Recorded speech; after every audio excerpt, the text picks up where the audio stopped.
कुछ लोग होते हैं ना सबीन, जो आते हैं म्यूजिक के सीन पे और अचानक आप इधर उधर घूमते फिरते जिंदगी में कहते हैं ये कौन है। तो आज जो हमारी मेहमान है ना, वो जब आई और उन्होंने अपने फन का हमें नज़ारा कराया, अपनी आवाज़ का जादू जगाया, तो मेरे साथ भी कुछ ऐसा ही हुआ था। तुम्हें पता है मैं बहुत से डिफरेंट म्यूजिक के जॉनर्स के अंदर फिशिंग कर रहा होता हूँ। आप बहुत पर्टिकुलर हैं म्यूजिक के बारे में भी। एग्जैक्टली। तो ऐसे में मैं भी इसी तरह देखते देखते अचानक मैंने कहा क्या नाम है, और किसी ने बताया नताशा बेग। मैंने कहा काम कुछ में कुछ दम है, और फिर वाकई ये साबित हुआ कि नताशा ने अपने करियर को इतने खूबसूरत अंदाज में प्लान किया। सूफी रॉक करती हैं, ना सिर्फ पाकिस्तान बल्कि पाकिस्तान से बाहर इनका अब नाम है, और टाइम स्क्वायर में जो स्पॉटिफाई ने इनको फीचर किया उसकी कहानी भी हम सुनेंगे। I am so honoured and please Natasha कि आप राइजिंग पाकिस्तान में आई। अस्सलाम वालेकुम। So much. वालेकुम अस्सलाम। कैसे हैं आप? तौसीक, आज तो ये हमें नजर आ गई, हमने पकड़ के यहाँ बिठा लिया नताशा बैठे हमसे बातें करें, लेकिन टीवी पे बहुत कम नजर आती है नताशा। ऐसा क्यों है? ग्लैमर का शौक नहीं है या बस फेम से बहुत दूर दूर भागती है? नहीं, देखिए फेम से तो दूर नहीं भागती, क्योंकि that is part of my job to get the fame. तो अगर मैं ये कहूँगी कि मैं फेम से दूर भाग रही हूँ तो आई एम लाइंग तो वाला सीन है। लेकिन यहाँ देर आर सर्टेन थिंग्स, कुछ तबीयत होती है, कुछ आदतें होती हैं, तो वो मैं बदलने की कोशिश कर रही हूँ। कि जब मैं शुरू में इंडस्ट्री में आई थी तो हाँ एक पैशन था, सब था, अभी भी है पैशन। लेकिन एक होता है कि ना एक तबीयत में आप लेज़ी होते हो और कभी कभार आप कहीं पहुँच नहीं पाते। अच्छा, मेरे साथ ये बहुत होता है कि कोई इवेंट हो रहा है और अगर आपको वहाँ बुलाया है जस्ट आउट ऑफ लेजीनेस, मुझे पता है कि तैयार होना पड़ेगा और तैयार होना पसंद है मुझे, लेकिन उसके लिए भी एक माइंड निकालना, नॉट ऑल द टाइम, तो ये थोड़ी एग्जैक्टली वो जो एफर्ट होता है ना, तो इवेंट पे जाने से पहले जो है ना मुझे बड़ी टेंशन होती है। लेकिन एक बार पहुंच जाओ ना तो मज़ा ज़रूर आता है, लेकिन कभी कभार होता है जाने से पहले जाऊँ या नहीं जाऊँ, इज इट वर्थ इट, क्योंकि मुझे घर में बैठना बहुत पसंद है, पता नहीं। अच्छा, घर में बैठना पसंद है? पता नहीं क्या हॉबीज क्या है नताशा? मेरी हॉबीज, अच्छा वैसे तो मतलब घर में कैसे टाइम? घर में मुझे वैसे टाइम कैसे निकलता है पता नहीं चलता, क्योंकि I have rescued cats in my house, जो अभी इस पर 11 हो चुकी हैं। 11 बिल्लियां? हाँ, 11 बिल्लियां हैं मेरे घर पे। वो इकट्ठे रह रहे थे? 11 हो गई हैं या 11 लाई थी? लाई हूँ मैं। मैं कोशिश करती हूँ कि वो ना बढ़े उनकी तादाद घर में, लेकिन वो बाहर से मैं ले आती हूँ कि कोई कहीं छोटा सा मिल गया। दूसरा होता है 11 बिल्लियां, तो पहले तो उनका ही ख्याल रखने में ही वक्त निकल जाता है। वैसे तो अम्मी मेरी सबसे ज़्यादा क्रेडिट उनको जाता है, वो रखती है ख्याल। फिर अम्मी के साथ बैठ के कोई ड्रामे देख लिए, कुछ पाकिस्तानी या कोरियन, इस तरह की चीज़ें। फिर मैं फ़ोन पे मेरा टाइम बहुत जाता है। फिर एक तो थिंकिंग, एक तो ना कि बस आप सोचते रहते हो कि लाइफ में करना क्या है, तो उस चीज़ों के बारे में सोचना, कमिंग अप विद आइडियाज़। तो I don't know, for me my house is very like safe place to be. हमें हुंजा के बारे में बताओ। You are from Hunza? या आई एम फ्रॉम हुंजा। तो क्या वहाँ पे रही भी या बस सिर्फ from Hunza? No, I have lived there, क्योंकि basically I am born in Karachi and raised in Karachi, लेकिन कराची में पैदा होते ही वापस चले गए थे। अच्छा। गिलगित में मैं रही थी और वहाँ पे नाना नानी होते हैं मेरे, तो वहाँ पे मैं रही थी और 5 साल की उम्र तक for like good 5 years I live there, जिसकी वजह से मुझे मेरी लैंग्वेज आती है और कल्चरल ब्रुशेस की आती है मुझे। उसी मुझे अगर मैं वहाँ नहीं रही होती तो शायद नहीं आती, क्योंकि बहुत मुश्किल लैंग्वेज है। दूसरा ये कि ऑब्वियसली अभी भी शहर में भी अगर जो घर में हम रह रहे होते हैं, हमारा घर में उठने बैठने का ढंग वो तो हुंजाई ही है। तो my house is like a little Hunza, तो for me my culture is not away from me even if I am not in Hunza. अच्छा जी, कुछ हम साथ साथ सुनेंगे भी और ब्रुशेस की भी सुनेंगे, बिल्कुल, ठीक है ना, क्योंकि मेरे बड़े करीबी 1-2 दोस्त हैं जो ब्रुशेस की स्पीकिंग है। nice. तो उन्होंने वो बड़े खुश होंगे कि अच्छा नताशा बेग तुम्हारे शो में आई थी, तुमने ब्रुशेस की सुनी। तो लेकिन अभी अप टू यू, क्या क्या सुना? डेफिनेटली ब्रुशेस की मैंने एक कलाम रिलीज किया था, तो मैं वही सुना देती हूँ।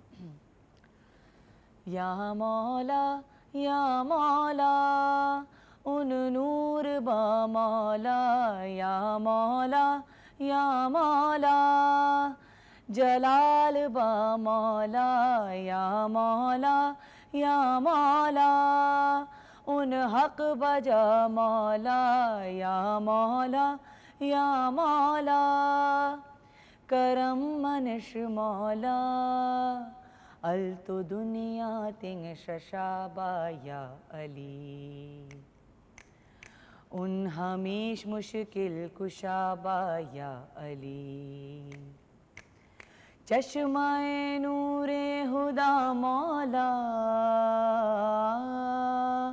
गुते हकीकत बई खुदा गवा, या मौला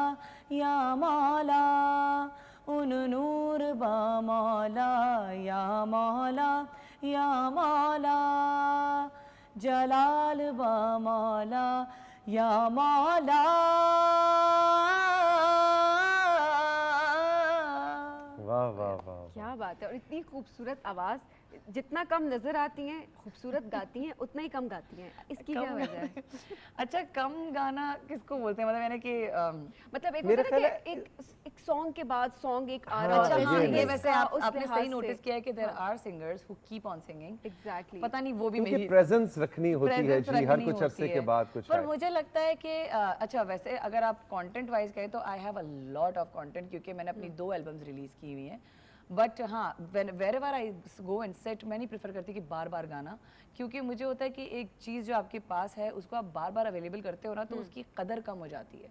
ये बात है, मतलब क्योंकि I think you are talking about the fact कि कोई गैदरिंग में बैठा होता है तो सिंगर गाते हैं, अमूमन ज़्यादातर गा रहे होते हैं, which is good for them.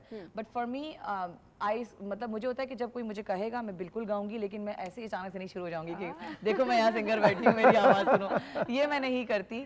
तो मुझे होता है कि क्योंकि एक चीज़ की अहमियत फिर ख़त्म हो जाती है। शिकवा जवाब शिकवा आपकी पहचान बना।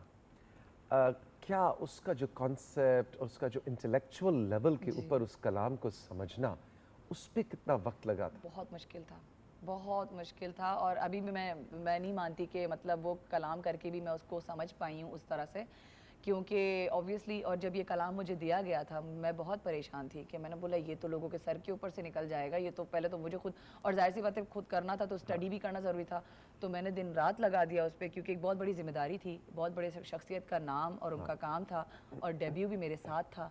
तो बहुत डरी हुई थी मैं, लेकिन फिर अल्लाह ने इतनी हिम्मत दी, कहते हैं ना जब सर पे आती तो इंसान कर लेता है, तो मैं सर पे आ गई थी।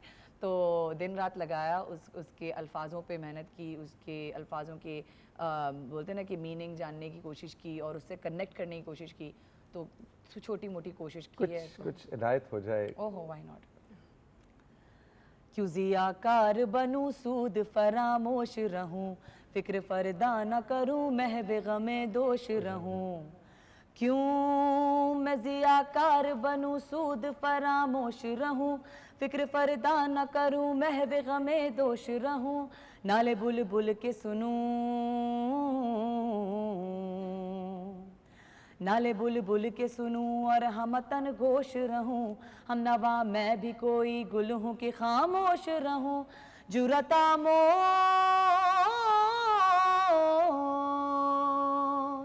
जुरतामोज मेरी ताब सुखन है मुझको, जुरतामोज मेरी ताब सुखन है मुझको, जुरतामोज मेरी ताब सुखन है मुझको।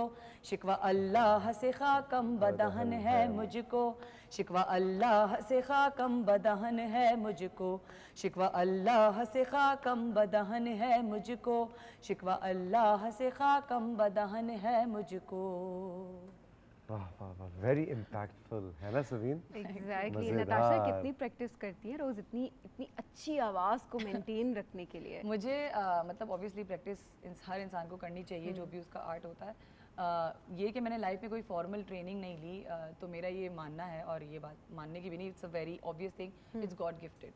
और जब मेरी लाइफ में कभी सिंगर बनने का प्लान था नहीं, कभी एवर, लाइक मैं कभी अपने वाइल्डेस्ट ड्रीम में भी नहीं सोच सकती थी कि मैं सिंगर बनूंगी। लेकिन जब मुझे एहसास हुआ कि एक ऐसी आवाज़ मिली है जो बिना सीखे हुए ऐसी है, तो फिर मैंने बोला ज़रूर इसके पीछे कोई अल्लाह का प्लान है। तो मैंने कहा कि मैं इसको रायगा नहीं जाने दूंगी, तो which is why I started following it, because I actually truly accept it as a god's precious gift. Sufi rock को आप कैसे डिफाइन करते हैं?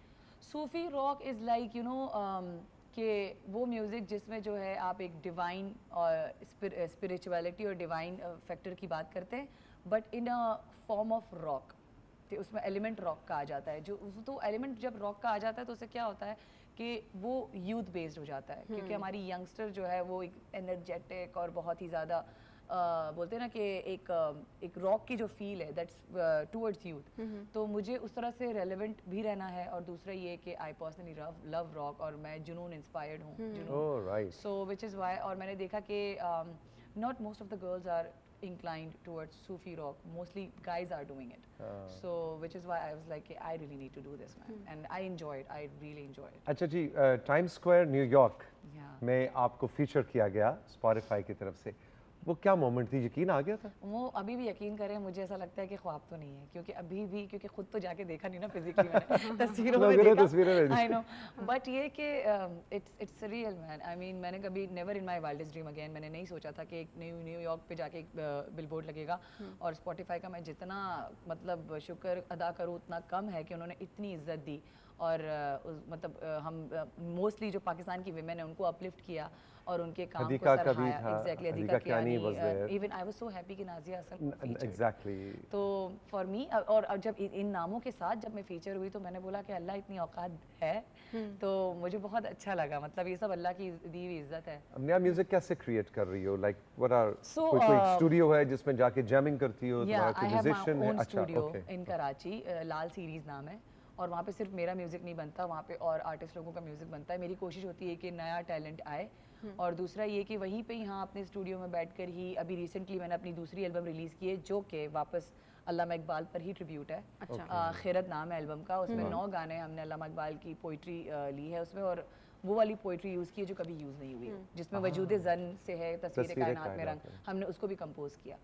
तो एक टास्क था लेकिन बहुत मज़ा आया। तो अब ये कि मैं तीसरी एल्बम पे भी जाना चाह रही हूँ और उसके साथ साथ कुछ सिंगल्स पे भी काम करना चाह रही हूँ। और सिंगल्स पे मेरा प्लान ये है कि थोड़ा, अब मैं चाहती हूँ कि थोड़ा कमर्शियल की तरफ आऊँ थोड़ा बहुत, क्योंकि मेरा भी मानना है कि जैसे एक कहते हैं ना कि एक प्रोडक्ट है ना, और प्रोडक्ट को बार बार रिफ्रेश होने की ज़रूरत होती है, उसको वक्त के हिसाब से रीडिफाइन होना ज़रूरी है। तो मुझे भी ये नहीं पसंद कि मैं एक जगह स्टैटिक रहूँ, लेकिन फिर मैं ये भी नहीं चाहती कि कमर्शियलिज्म के चक्कर में मैं कहीं और ही निकल जाऊँ और मैं मजाक बन जाऊँ। तो it's a very fine line. तो अभी मैं I am still working on it. और बैलेंस करके भी, बैलेंस रखना भी बहुत जरूरी है। क्वालिटी भी कॉम्प्रोमाइज ना और काम भी वो जो कि सबको पसंद आए। क्योंकि नताशा की जो आवाज़ है ना, वो यूनिक है, अनोखी है। यही इसका प्लस भी है, लेकिन यही इसका बहुत बड़ा चैलेंज भी है। चैलेंज है, इट्स अ चैलेंज कि how to present it in a way कि it's going to complement the mood, you know. Exactly, कि कहीं वो इस कमर्शियलिज्म के चक्कर में इधर उधर हुआ ना कुछ, तो वो और एक गड़बड़ भी हो आर्टिस्ट का बहुत सकती बड़ा फियर होता है कि कभी कभार आर्टिस्ट जो है ना वो चीज़ कर बैठता है या बैठती है जो वो उस पर जा नहीं रही होती। तो वो उस चीज़ का डर लगता है कि कहीं ऐसा तो नहीं कि मुझे लग रहा है कि मज़ा आ रहा है लेकिन कोई बोले ये क्या हो रहा है। तो अच्छा जी, कुछ अभी आखिर में कुछ सुनाइए और फिर हम आपसे आपको और सबसे इजाज़त चाहेंगे। जो मेरे अभी वाले खिरत एल्बम का है। वजूदे ज़न से है तस्वीरे कायनात में मेरा, उसी के साज से है जिंदगी का सोज़े दरूं। वजूदे ज़न से है तस्वीरे कायनात मेरा, उसी के साज से है जिंदगी का सोज़े दरूं। शर्फ में बढ़ के सुरैया से मुश्ते खाक उसकी, की हर शर्फ है उसी दर्ज का दुरे मकनू।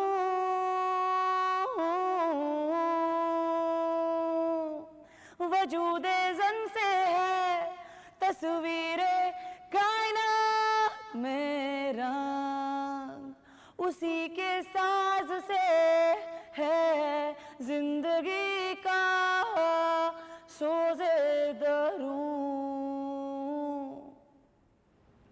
बिल्कुल, भाई वाह, मैंने तो समझा खो मैं गए। जुनून के कॉन्सर्ट में That's a huge compliment. आ गया हूँ। कोई अब जरा को रॉक शॉक इधर कुछ होने लगा है। That's a scene huge on. compliment. I love that. जबरदस्त नताशा। वैसे Thank you. नताशा की Beautiful जैमिंग सुनने किसी दिन तुम्हारे स्टूडियो Oh, आना है। please, you guys are तो welcome अभी anytime. क्या हम जाने दे रहे हैं इनको? क्या वक्त खत्म हो रहा है? हम प्रोग्राम को वाइंड अप करते हैं और हम जैमिंग कराएंगे। नहीं, नहीं, लेकिन जैमिंग नताशा की आवाज के साथ जैमिंग में फिर वो पूरे लवाजमात, ये बात जिस तरह अच्छा हलीम बना हुआ ना, उसके ऊपर जब तक वो Yeah.